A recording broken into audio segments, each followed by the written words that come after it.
believe it's our last speaker before lunch. After this presentation, Terrence will give lunch instructions. Our next speaker is Sean Green. I've known Sean for a while. Many when he was still with the Atlanta Regional Commission, which he was until 2013. Since then, he's been with the Beltline. And he's going to be talking about that today. And just a little bit more about Sean. He's graduated Georgia Tech. He's in civil engineering and hit two milestones last year. Been married 30 years and also a bicycle commuter for the same time. Impressive. When I think of Sean, he's been so involved with it, and that you're going to learn more about that presentation.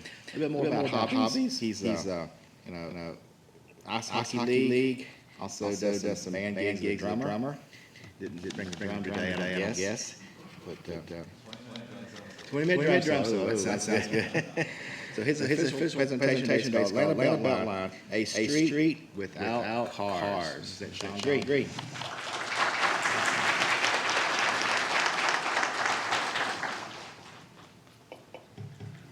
Thanks, Joe.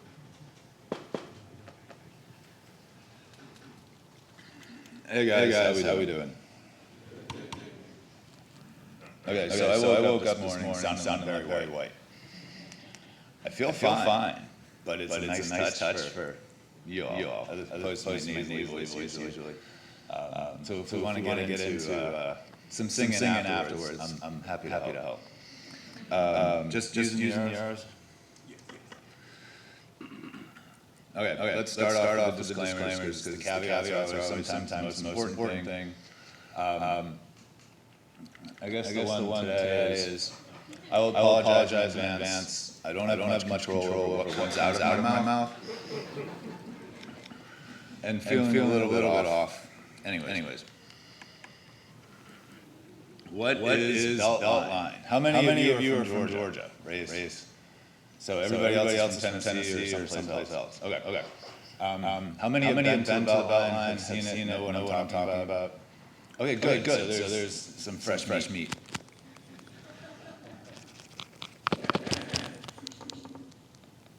Okay. Well, as I'm going through the next several slides, keep this in the back of your head. I'll try to as well. Beltline is a geography. So within Fulton County, within the city of Atlanta, is the Atlanta Beltline.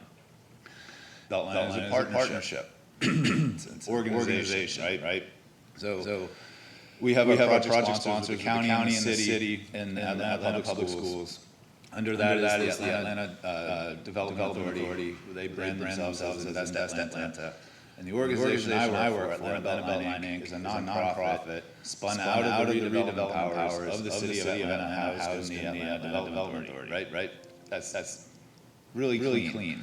And then we have a sister agency, Atlanta Beltline Partnership, which is the 501c3. They're the activators, the yoga in the park, the 5K, 10K. They're the philanthropic capital campaign. They're the neighborhood and citizen empowerment stuff. Like how to appeal your property taxes. We also do some legacy resident retention programs to help people. We're not putting $100,000 kitchens into places, but we are helping people out if their roof leaks and they can't afford it, and that's going to be the reason they lose their house. Those are the kind of things. We also have real estate tax abatements. There's 200 or 300 people that are in that program, where when they get into the program, their tax rate they pay is fixed, and whatever the delta is from increases over the course of time will be paid by partnership. So there's some really cool stuff out there. We can't keep up with the market, but the intention there at least is a little bit noble. The Beltline has not always been there as capital B Beltline, right? So you can see the building turret in the background here is Ponce City Market, formerly City Hall East, formerly Sears, originally Sears and Roebuck. This is the largest volumetric building in the city of Atlanta. Beltline was a thesis. In '99, Ryan Gravel, good drinking buddy of mine, you guys can read. But basically what he said was, we have this infrastructure that's in the city that's derelict. how do we repurpose it so that it is supportive of the city of Atlanta into the future? And these are kind of his primary goals for what he came up with. So Beltline is a portfolio of programs. There's all kinds of stuff here. Social infrastructure. There's physical infrastructure. Parks, trails, transit, economic development. It's city building, right? What we're doing is we're creating a new space within the city and a new way to get around. It's partnerships. Again, we have our funding partners, the county, the city, and the school system, and then we've got everybody else, right? And then you know, for grins, it's Tinkerbell. If you didn't figure that out. Faith, trust, and pursuit sometimes is what gets you to the day, folks. Beltline is engagement. As you can see in orange here, maybe. We average more than 2 engagements per week for all of 2024. We spend a lot of time in the community. Sometimes it's pop-ups. Sometimes it's formal meetings. And then the ones that I go to are obviously never formal. It's a hub within the system, right? So from a trail perspective, you can see on the right is the Beltline circle there is kind of the core of the regional trail network, which is in the process of being planned and engineered and built out. And it's also a significant portion of the City of Atlanta Trails Master Plan that was just adopted earlier this year. It's a capital stack. Our funding primarily comes, as you can see here, from the tax allocation district. Another way to say that is tax increment financing. Our organization, we get the increments above the 2005 tax digest within our district, the geography of that. So anything above that 2005 digest comes to us for reinvestment into that same district. And you can see if you do some quick math here, and this is from, we updated our strategic plan in 20, that should be a 23, I think. But there's close to $1 billion in this little pie chart, which is really cool.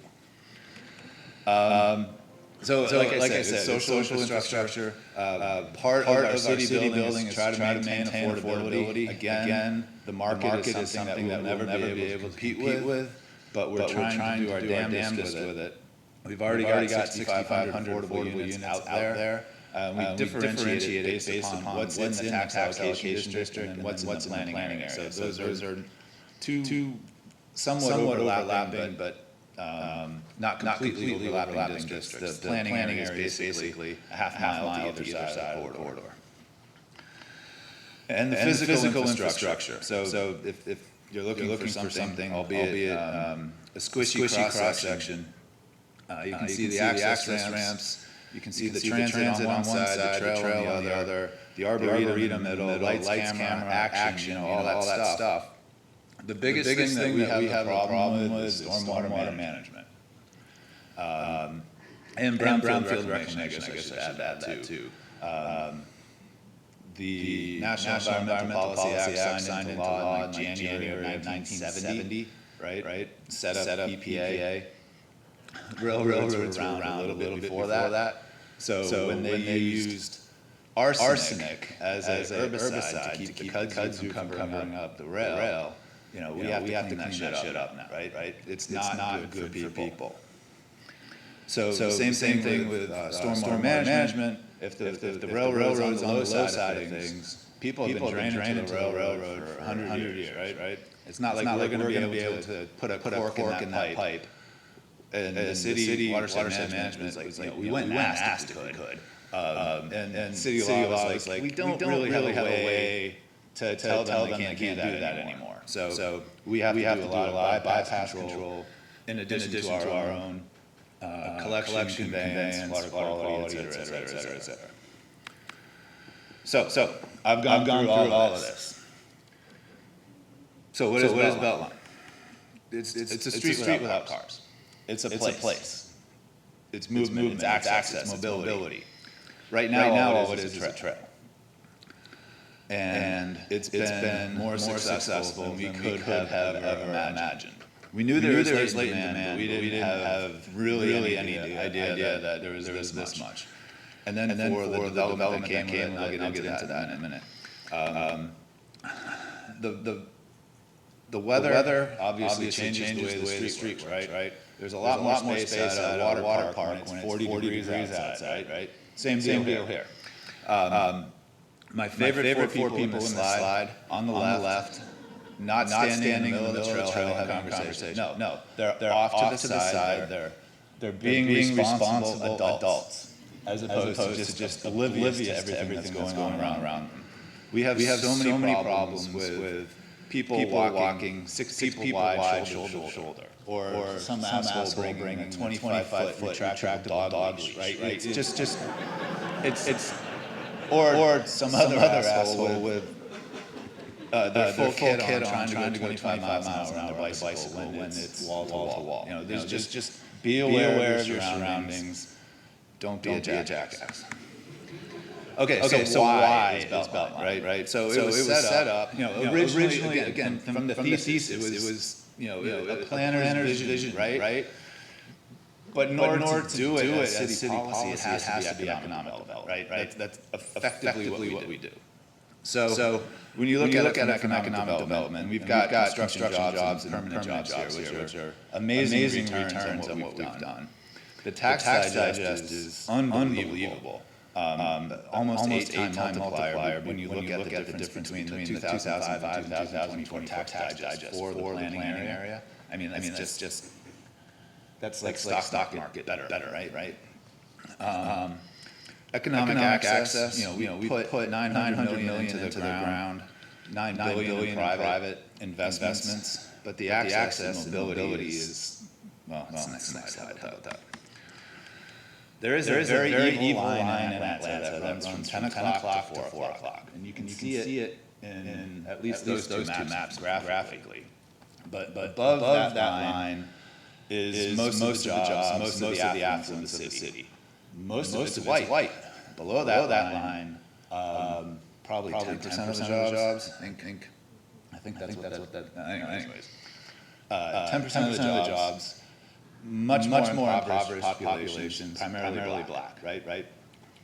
And you can see this kind of just in terms of absolute numbers, albeit from 2018, because I'm a lazy ass. I don't think that has changed much. If anything, probably after the pandemic, it's gotten worse. But there's such a wealth gap in the city that when you start to connect things that have been intentionally disconnected over the course of the last, pick 50, 60, 70 years, whatever, it is very critical that part of what we do is reconnecting those communities. So the City of Atlanta Planning Commissioner from the previous one, a guy named Tim Keene, another visionary, some of the best hair you'll ever see anywhere.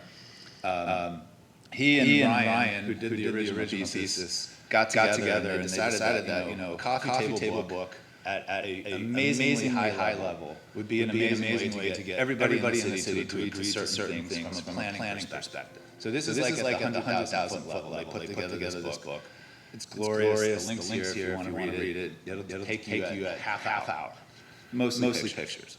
The first premise of Atlanta City design is that the city is going to change. That not changing is not an option. That our change will involve significant growth, and that if properly designed, growth can be a powerful tool for shaping the Atlanta we want to become. Right? Who can fight that? Right? You just say something at a high enough level. It's perfect. But it sets the stage for things like this, where we know we're going to grow. Okay, so how do we grow? What do we need to accommodate? Well, if the region of Atlanta becomes, I think it's 6 million right now, 6.5 million. So when it becomes 8 million, 15% of those people live within the city of Atlanta. That's a doubling of the city's population. Okay? So we're at right now under 600,000. So we're actually the city of is less than 10% of the regional population. So it's a donut hole. But getting to 1.2 million, we're going to have to find some other ways to move people around and how to organize our land use and whatnot. So if you take the dot diagram and you look at Atlanta in the top right, this is from 2017, same coffee table book, and you start to increase the density, basically doubling it, you're still, we're not trying to be Paris here, right? It's not what Atlanta is trying to become. Smelly and ungrateful. Family Guy, lovely joke. 2010, there were two locations in the city where you had 10,000 people or more per square mile. 2021, we're up to like 5 or 6, okay? And in 2010, it was two different college campuses. Georgia Tech, which is the upper blue, and Atlanta University Center, the HBCUs over there on the bottom. That was the densest parts of the city from a population perspective. Now we're headed out to the East Side Beltline. Midtown has grown significantly in population over the course of time as well. So all that's to say, again, Beltline, high design, it's very green, intentionally so, but it's not a damn park, okay? It's a transportation corridor, it's a street with a trail, with transit, and it's a place unto itself. People go there to be on the Beltline, okay? So for the engineers and EPDHs, I figured I'd give you something to hang your hat on. So this is the technical part of my fluffy, squishy transportation presentation. We have design managers. We actually do. We have design vehicles. They're just not passenger cars. They're not single unit trucks. They're not WV50s. We also worry about safety. And we do this. We don't post a speed limit on the Beltline because there's really no way to enforce it, right? Not all bikes have a speedometer. You can turn your phone into a speedometer, but nobody uses it. So there's always that jerk that's going way too fast in conditions. But honestly, whatever problems we have on the public roadway network, we have the analogous problem on the Beltline. So if there's somebody in a Dodge Challenger going way too fast, blowing through neighborhood streets, there's some guy on a 20-speed bike, ducking down, full kit, just going for it. Or there's the guy that brings his trailer with him, and he's going at a nice speed, but he's got the subwoofer and bass in the back of him on the bike trailer, just letting everybody else know what he wants them to listen to. So the big thing with safety is we are grade separated for our crossings from most place. Now the caveat to that is you still got to get to that place, right? So there is vertical circulation to get you from the street network to the Beltline where we are grade separated, which means that you still have to get to it. So once you're on it, it's great. Sometimes it's a little bit tenuous, if you will, to get there. We're dealing with significant volumes on the east side. We opened the East Side Trail in 2012. We're already over 2 million users a year on that, and that's probably an undercount. Over on the west side, which we opened up in 2017, the land uses are completely different, and the east side had a 5-year head start, but we're 300,000 users a day. And again, the growth that we're doing in Atlanta, the people are coming. So the question is, how do we do it? Are we going to do crazy shit like Boston and New York where they terraform Manhattan or fill in the harbor to create more dirt? Or are we going to be able to take some of the less used lands that we have? So this is in South Atlanta, over by Carver High School. Schools like Carver High School. If anybody knows what I'm talking about. North is down, sorry. But you take this area here, and you plan it out, and you have something significantly different than what you started with. You have all the amenities plus some, because you get the rooftops in. When you get the rooftops in, you're in the Beltline planning area, which means our inclusionary housing, or inclusionary zoning that requires X% of affordable housing as part of those multifamily developments kicks in. And you've created a community that is mixed income, mixed interest. The Beltline corridor is purple there. And MARTA is in the process of building out a bus rapid transit alignment, which is the orange line there, so for context. Transit. Excuse me.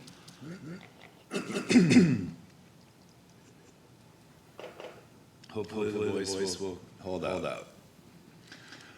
We know the people are coming.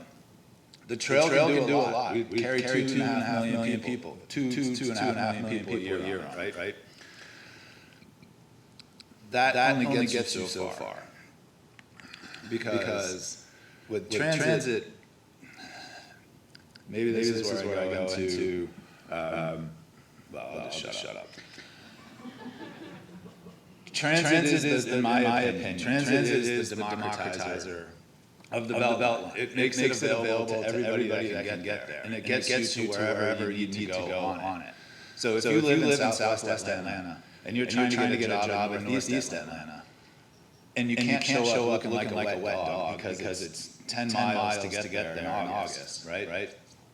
If you don't have a bike, 10 miles at 2 miles an hour, that's going to take you a while to get to work.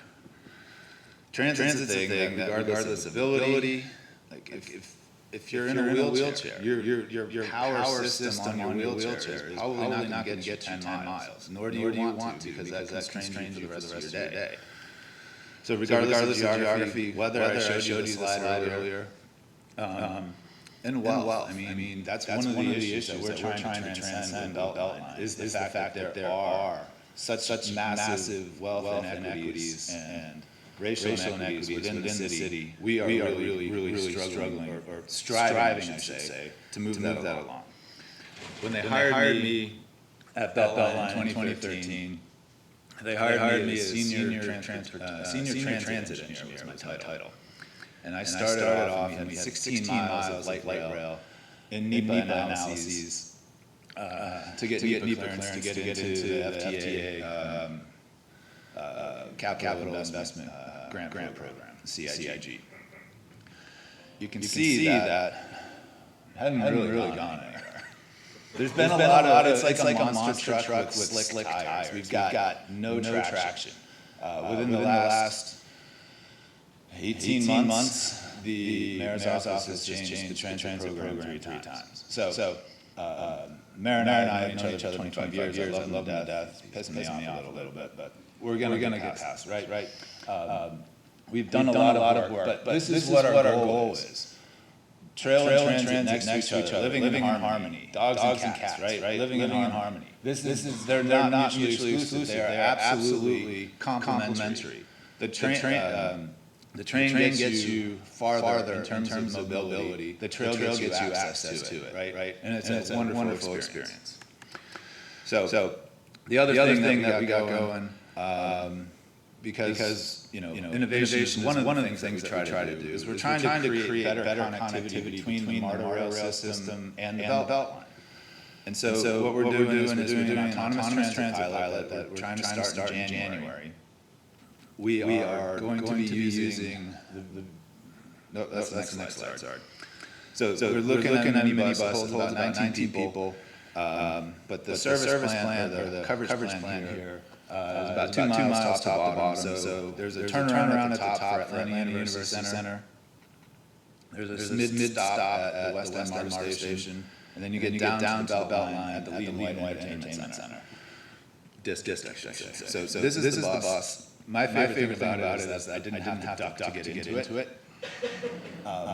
So when you're a mutant, Richard, you know what I'm talking about, right? 19 people, including wheelchairs. So this thing was built specifically for the purpose of universal design.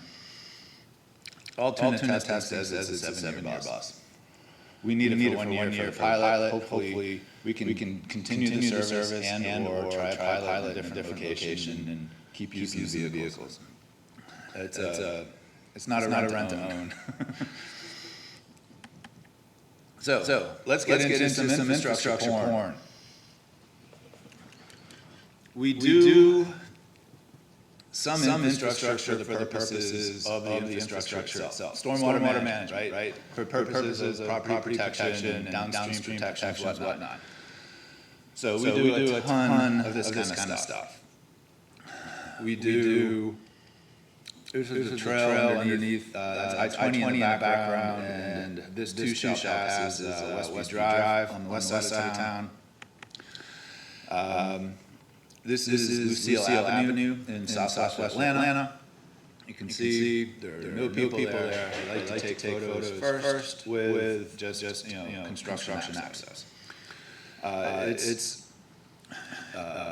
We use a palette of materials that are generational. So our capital costs on the front side are really high.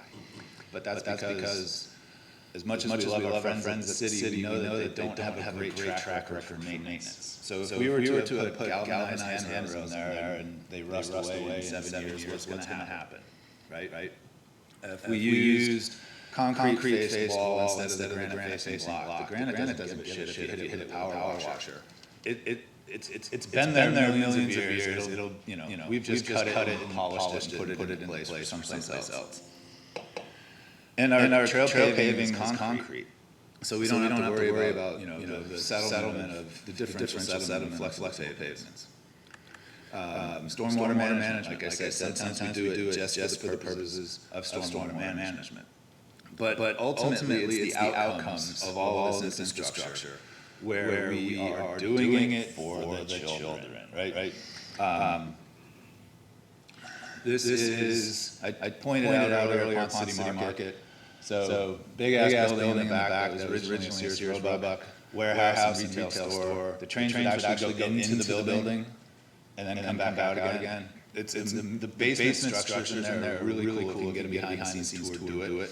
But you can see the difference in what a couple of years makes in the area there. That's Fourth Ward Park. People using derelict infrastructure that's been repurposed, right?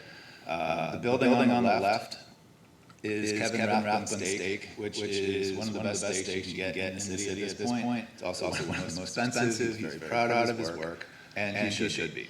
This is the bridge, the former railroad bridge over Ponce Avenue, with the Ford factory lofts, adaptive reuse that used to be a Model A, Model T Ford factory where they put the stuff together, put it on trains, and ship it around the country.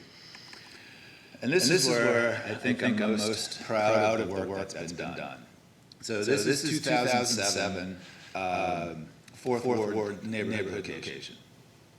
You can see a bunch of surface parking lots and utility yards and very much industrial area, post-industrial area. In 2012, we opened up a trail. Yep. Opened up a trail. In 2015, we opened up a connection, actually, that kind of ovalish park. I don't know how well it's showing up there, but that's Fourth Ward Park. We opened that in 2010, the trail in 2012, the connector trail between the trail and the park in 2015. And this is what's there today. And it's, like I said, it's city building. I'd say that of the $9 billion in private investment that we've seen in the Beltline planning area, I'd say that at least a third of it is in this neighborhood right here. So one of the good things is that we've succeeded. One of the bad things is that this neighborhood is completely different than it was in 2007. We live and we learn. If we don't learn, we will repeat, right? So again, before and after, this is from the trail perspective, looking south, new office building, new residential building in the background. For those of you into hardcore hip-hop, this is Murder Kroger. This is again Ponce City Market, North Avenue looking up. You can see the old substation there. And now there's a senior housing tower, and this is a different perspective on the same office building over the top of Kroger. This is down on Milton in South Atlanta, with the Beltline crossing. You can see the cross for the old train crossing there. It's like almost dropped apartment complexes from the sky. It's instant city living, right? Over on Hank Aaron, not too far from that, we get New development vertically, adaptive reuse on the right side. And this is just north of the turnaround point for that BRT I was mentioning earlier. Brambles and just really deteriorated land is been brought back and reclaimed for the community as something of value, including affordable housing units. Again, down over in southwest Atlanta, derelict property is now useful property, housing people. That is actually a stretch, Hummer. It's not like one of those things where the pan and tilt of the camera. I had to look at it from a couple different perspectives, street view, to make sure about. So you can see the area is doing pretty well. There's a stretch Hummer over there. Okay, so that's what I got for you. I do want to tell you that this is honest to God an actual photo of a Lego bike in space. There's a company that makes wraps for bike frames so that they glow in the dark, or they probably retro-reflect it and send the headlights back. And they got a space balloon. I don't know where, probably on Facebook Marketplace, right? They got a space balloon, sent this little bitch up with a GoPro. So this link actually takes you to the YouTube video, and it's totally worth 4 minutes of your life that you waste on it. But Benny didn't make it. That's what I got. So thanks. Hopefully I didn't keep you too long. Lunch I know is waiting. I can take questions if there's time, or you can just tell me to shut up and go back.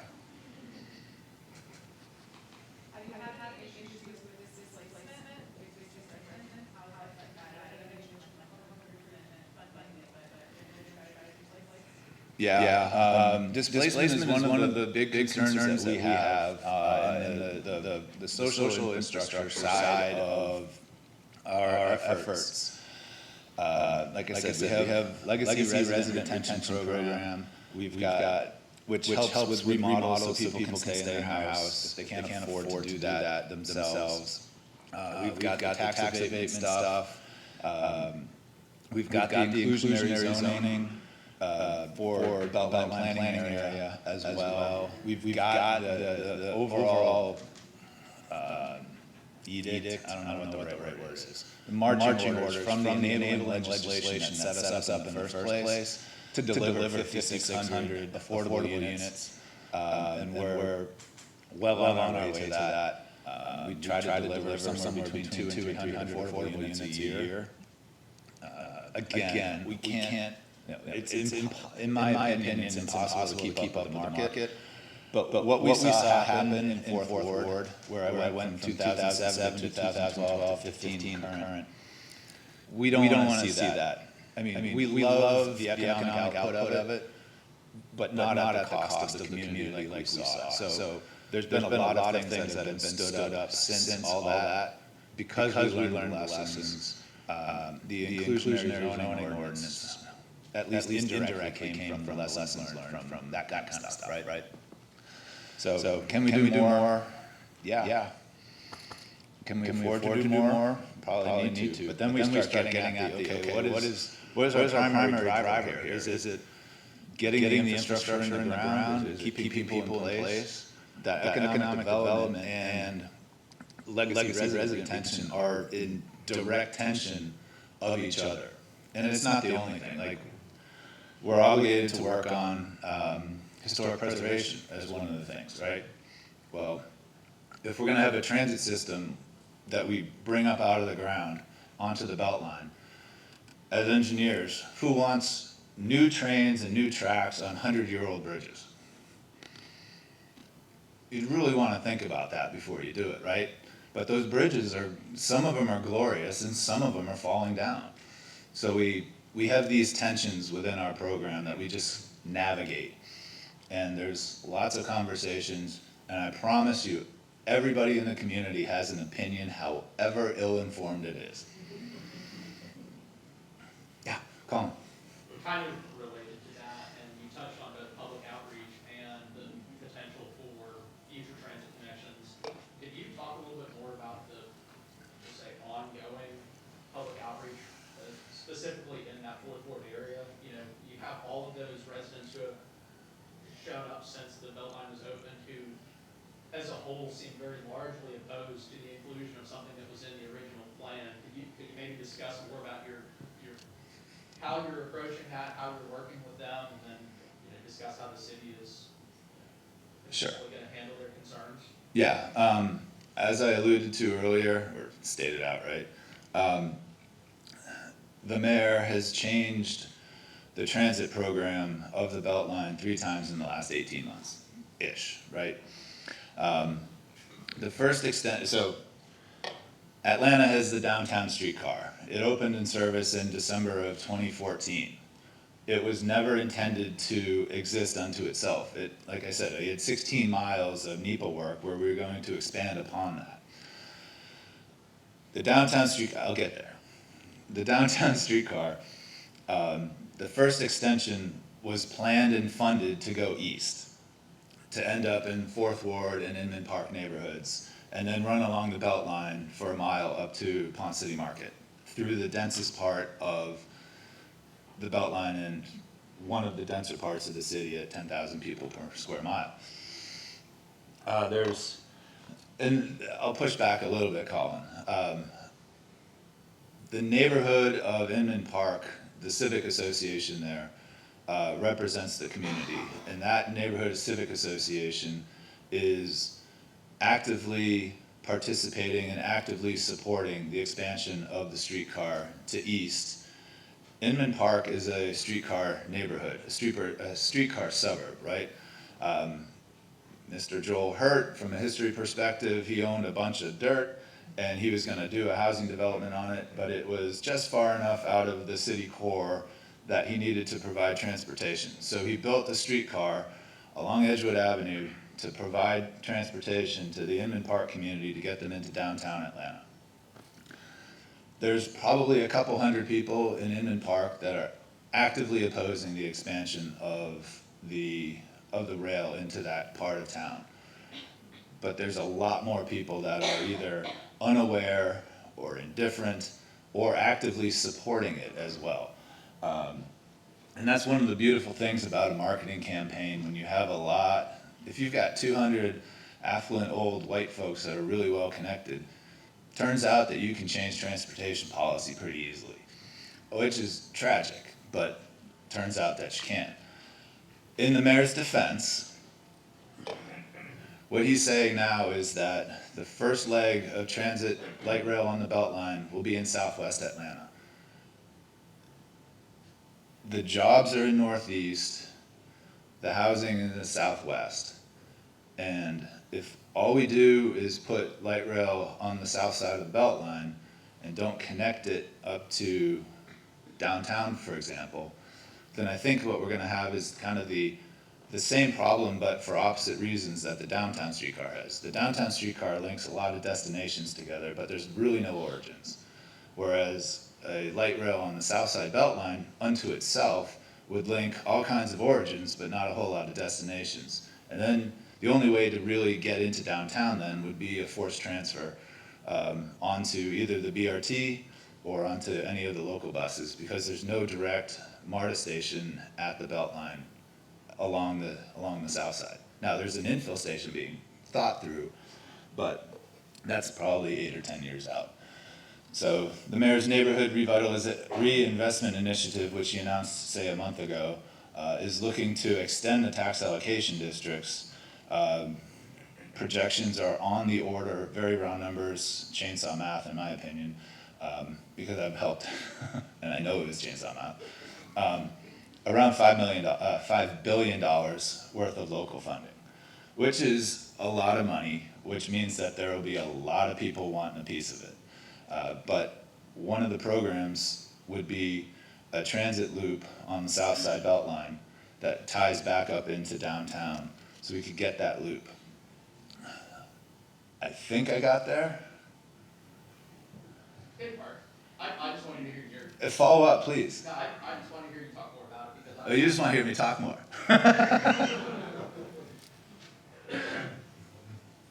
Yes, sir. All of that development that you showed, I guess with all the questions around the transit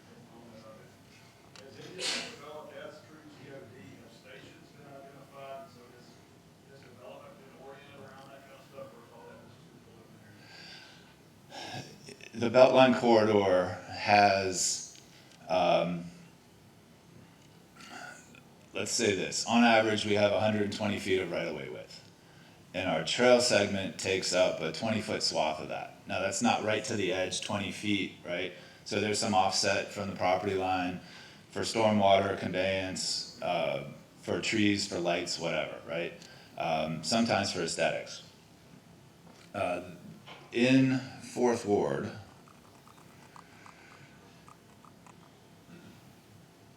you can see we would have a, does the cursor show up? No. Okay. So this squiggle road here is Ponce, this straight road is north. In between those two where the Beltline comes through, there'd be a station location there. And that's between Ponce City Market and the Ford factory lofts and that new office building over the Kroger. So that was always envisioned as a station location, and the way the developments have been framed, and we worked with the developers as to how to, let's say, integrate their development plans and adaptive reuse plans to maximize the value for them and access to Beltline Trail and Transit. The next one to the south, you can see these two rectangles here. So there's Angier Springs and then Ralph McGill. There's going to be a transit stop. Actually, you can see where it says 2 Urban Lakes. There's going to be a transit stop there about 300 feet north of Ralph McGill. There'll be a ADA ramp system that comes up to get to grade on Beltline and link down to the sidewalk, and there'll be a platform there too. What we're trying to do is somewhere, kind of our sweet spot is somewhere on the order of a third of a mile to a half mile of station spacing. Because if you think of this as a 22-mile loop, if you have a station every quarter of a mile, it's going to take you for effing ever to get somewhere because of travel time and having to stop and drop off, pick up people. We have tried to do that balance between transit access and transit mobility, and we really feel like that 1/3 is on the low side and 1/2 mile is on the high side. Especially when you have the trail there to be able to connect you to all the stuff in between, including the station on either side of you. So to answer your question more specifically, yes, we have been doing a lot of work with the developers that are coming in here and doing new development and adaptive reuse. We have, because the corridor is ours to control, kind of like GDOT has their driveway permit program, their encroachment permit program, where you have to get the permit to be able to bring a driveway onto state highway. The same deal here holds true, that in order to get a connection, there has to be an access agreement with us to be able to get that. Yes, sir. We were hearing earlier about some of the events coming to the city, next Super Bowl, World Cup. Are those driving any particular goals or projects for the Beltline, or are there any goals and projects that are kind of being held up by that? By people having to divert resources from the city, GDOT, in order to accommodate the plan for those events? We have actually accelerated some construction. So right now, we have, very round numbers, say 6 miles of trail on the east side from, say, 1 o'clock down to about 5 o'clock. And on the west side, we have trail, say, 5-6 miles that is from, say, 9 o'clock, 9:30 down to 7 o'clock.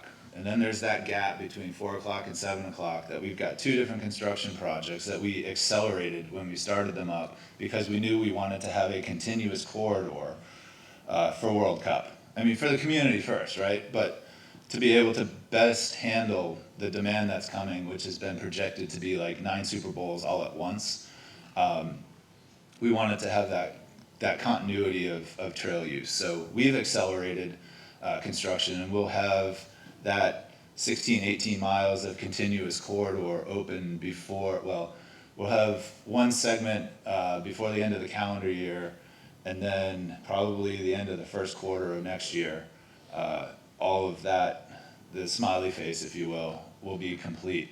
And then, like this pilot project here, part of our funding stream for this is from, and our appreciation to Georgia DOT and the Atlanta Transit Link. but through like Uber, Lyft taxes, there's the Transit Trust Fund, the Georgia Transit Trust Fund, which is all local money. There's no federal in it, which is amazingly flexible. And one of the core purposes of using this funding is to encourage tourism. So what is roughly a $3 million contract for 12 months of operation with 4 vehicles, we've got 1.75 million coming from the Georgia Transit Trust Fund to help us to implement this, have it on board for the community, have it ready for World Cup to be able to use. So we'll have upwards of 5 or 6 trips every hour of this autonomous transit thing, just making that loop between AU Center, MARTA West End, and the Beltline at the Lee and White Entertainment District.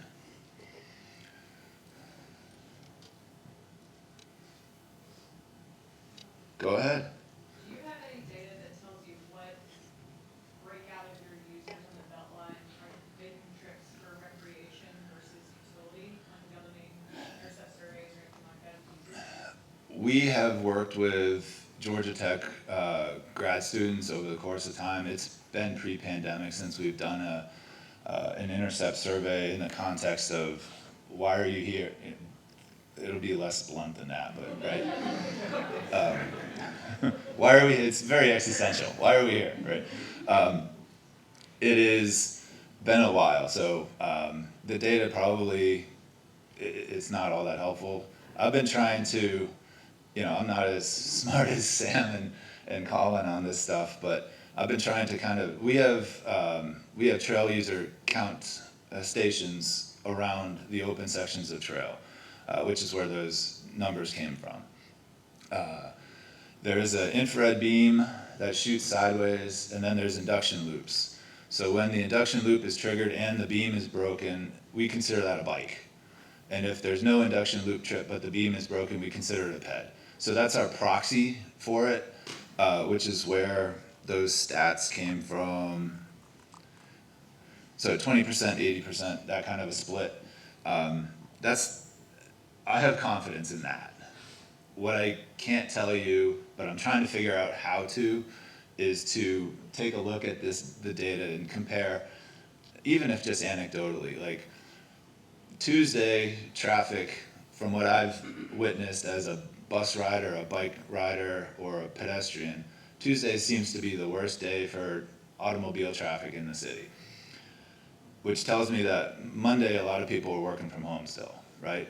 So if I can compare, again, anecdotally, but if I can compare like what's Monday, what's Tuesday, what's Wednesday, Thursday, Friday compared to that, Saturday and Sunday are completely different, right?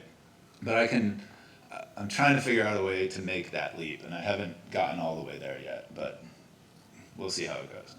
Maybe I'll just make some shit up.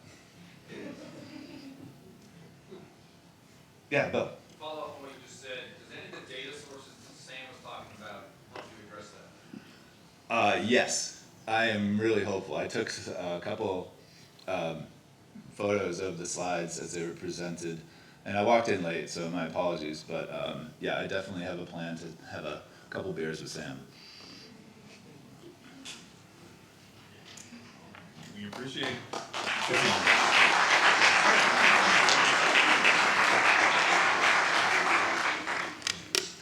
So a couple things right before we go to lunch. So the tickets, even though they say that they are valid through November 30th, they're actually only valid today for the aquarium. So just FYI.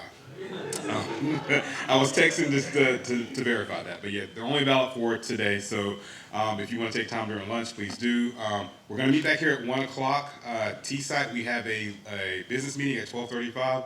So please be in here for that. And lunch is out. We have box lunches. It's out to the room to your left. And again, if you didn't sign in, make sure that you sign in using the QR code.